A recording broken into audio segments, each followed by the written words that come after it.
Good afternoon, students. As promised, I'm going to give you the quick video, and time is limited with this software I'm using. They may only allow me 10 minutes free. Anything other than that, I'll have to pay. And teachers don't really work for much money, right? Let's go.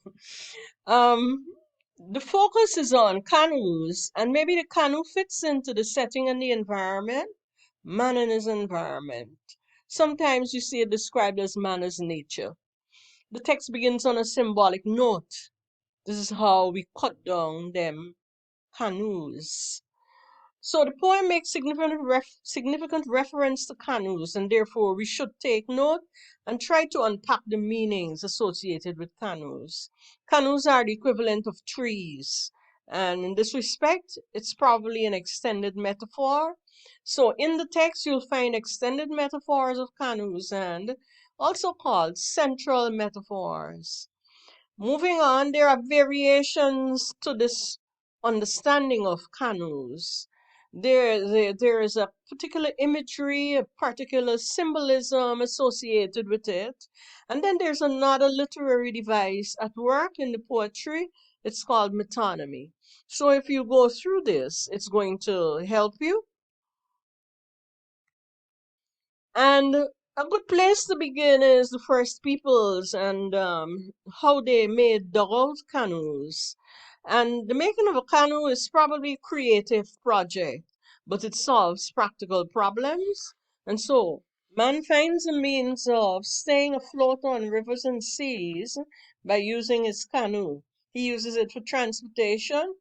Canoe becomes also important because it facilitates him catching fish and seafood.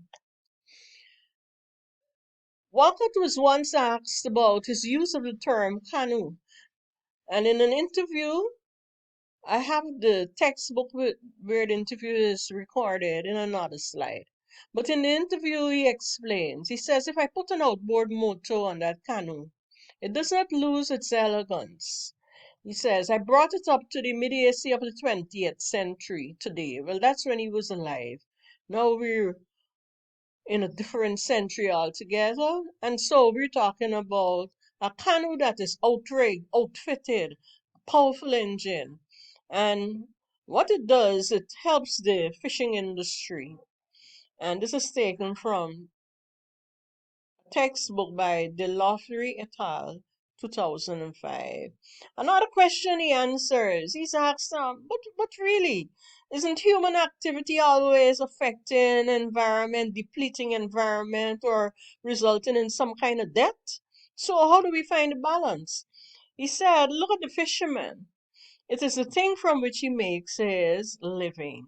And so what he is saying there is that humans should establish a kind of a subsistence. That's the balance you must strive for in your dealings with environment. Another writer that I am familiar with, Wilson Harris, he calls it a sacrament of subsistence. What does he mean by sacrament? Coming from the term sacred. And so if you're going to take anything from the environment, there's probably a kind of sacred pact or agreement between yourself and the environment. And so long ago, men who needed to hunt for the bison or the bush hog, they would say their prayers and they would pray to whatever being and let the being know that we need to take this for food. And so forgive us for killing it. Maybe not in such words, but that's a kind of sacrament. I think with the Catholic Church, there are things you do when you say in the name of the Father and of the Son and of the Holy Ghost. And so there are certain rituals going on. I learned about an interesting one when I stayed in Napi in 2007. I did some research, and it's interesting. The place is called Napi, but it is named after Nabi. Nabishro, he was the man in charge of the village. And if a young man would shoot a fish with an arrow and that fish escapes, he has to go and find the fish. And so Nabishro sent him, go find the fish. And he comes back and he doesn't have the fish. He couldn't find it. Nabishro kills him. And so you would say that that's cruel. But from the point of view of the protector of the environment, it is you do not carelessly desecrate environment. And so if it's not going to be used for food, you've wasted it. You've caused it to die, and that is like killing something in the environment. Interesting. I went to Mexico, Unity Beach. Yeah, I like going places. My father is from Mexico. And I went to the beach there and I got a picture of you with some fishing boats, beautiful ones. And it's important for you to understand the concept of cutting down trees and applying it to different contexts. So not just canoe, but you could update the canoe. And we keep updating it. As Walcott says, you put on an outboard engine. And here we are at the Purica Stelling. Beautiful. And so 10 years ago, the boats, they weren't looking like this. The rain would fall and you would get wet. So it's an updated canoe. And I have a 1 minute clip here for you that gives you a nice experience of traveling along the river in one of these. I did that experience last week, traveling to Bartica and Baracara Falls. Yeah, I'm a lover of nature. And we're still updating our canoe. It's possible that after canoes, men made wooden ships with sails so that they could navigate the oceans. And here we have Christopher Columbus and his three ships, the Pinta, the Nina, the Santa Maria. And of course, they weren't propelled by engines. They moved with the use of sails. And maybe there is some history here for you to become familiar with.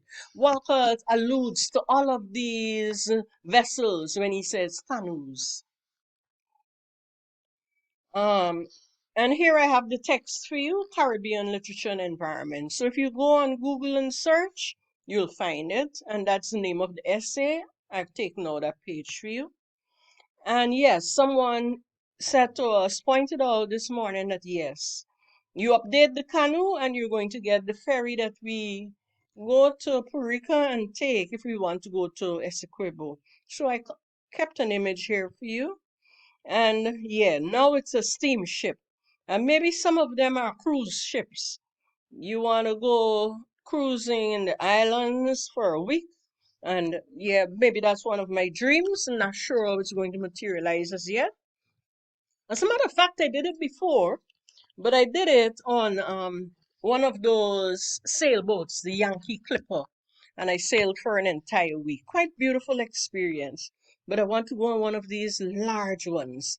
And apart from having passengers and 20 stories high and all of that, they also serve to move commodities across the sea.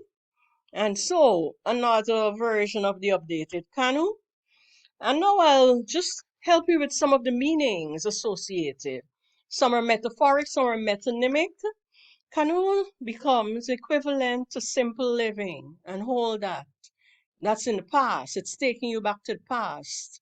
So it's a traditional lifestyle Walcott references when he says canoes. But also there are times when he updates it to the present. And so it represents modern living. And maybe this is where Walcott says the young people, they want nothing to do with canoes. They want nothing to do with that. I think he says that shit. I need 1 minute so that I could drink some water. Yeah, I'm sorry, but it's been a tough day on my voice. So this last slide gives you the kind of equivalence. So take it back in time, it's simple living, traditional lifestyle, canoe. Update it, it's modern living, rejection of canoes. The rejection of canoes also interpreted as embracing change. We don't want nothing to do with canoes, so we're for change. And the rejection of canoes also interpreted as embracing modernity. Other meanings attached to the rejection of canoes, I've got them here: modern living, moving forward, development, progress. However, it's important that you consider that there's some ambivalence in the connotation, and here I give you the meaning of the term ambivalence. And the last slide, I think it's the second to last slide, it points you to a reference from the text that speaks about wounding. And I give you a little explanation. Anchor, as a rusted anchor on page 4, it's metaphoric, speaks of metal anchors, not only for boats and ships, but anchors that were once placed on the ankles of slaves. And here I've given you some of the references that leap out and speak to us about man and his environment and how the wounding of the environment takes place. And remember, the wounding of environment can be also examined, wounding of several different kinds. I think we're at the end here, and thank you very much.